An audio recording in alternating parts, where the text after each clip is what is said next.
I middelalderen var det kvinderne, der bestyrede husholdningen, enten de var rige eller fattige. Rige husholdninger kunne opbygge forråd af mad og klæder, som alene husfruen havde nøgle til. Hovedfunktionerne i husholdningen var madlavning med kogning, og stegning over åbne ildsteder, som er indbygget i husene, og fremstilling af klæder og linned samt vedligeholdelse og vask. Brød var kostens hovedbestanddel, som sammen med forskellige andre kornprodukter, såsom grød. Almindelige retter var supper og gryderetter. Vin, vinedike og vejrus, som er sur saft af umodne vindruer, blev ofte brugt til smagsgivning i retter sammen med honning og sukker for dem, der havde råd. Således var søde og sursøde retter almindelige. Levealderen var lav og børnedødeligheden høj, navnlig i den spæde alder. Dåben blev en vigtig begivenhed i starten af livet. Det var ikke usædvanligt, at kvinder døde i barselssengen. I middelalderen var man slet ikke klar over, at urenlighed kunne have konsekvenser for helbred og sundhed, og begrebet hygiejne, i den betydning vi kender, er først blevet taget i brug i nutiden. I middelalderen mente man, at de farlige bakterier, som spredte sig fra afføring, betændelse og affald, var årsagen til smittespredning.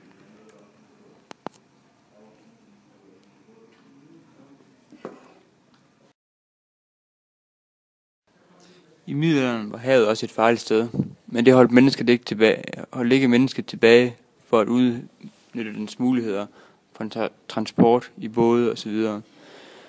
Det var meget nemt for bådene at have meget last på, da det hele bare skulle flyde på vandet.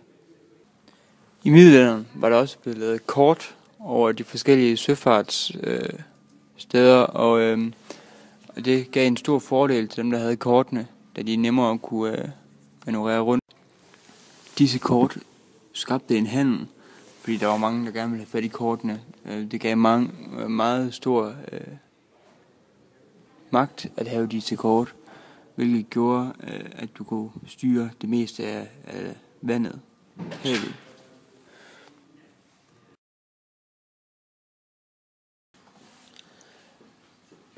I starten af middelalderen var Norden ikke delt op i flere forskellige, klart adskilte dialekter, hvilket vil sige, at der var tale om et fælles sprog.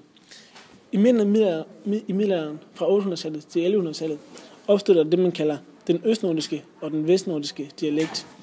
Den østnordiske dialekt blev talt i Danmark og i Sverige, hvor den vestnordiske blev talt i Norge og Sønderjylland på Island.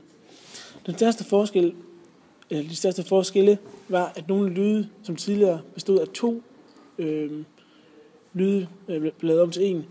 Den østnordiske dialekt begyndte for eksempel at sige brød, hvor man på den vestnordiske dialekt holdt fast i braut.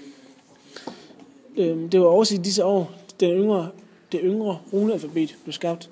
Det havde dog ikke nogen indflydelse som sådan på arbejderne, da der kun var få skriftlove, der kunne tyde runerne. Indførelsen af kristendommen i slutningen af 900-tallet betyder også en gradvis indførsel af latin efter det latinske sprog.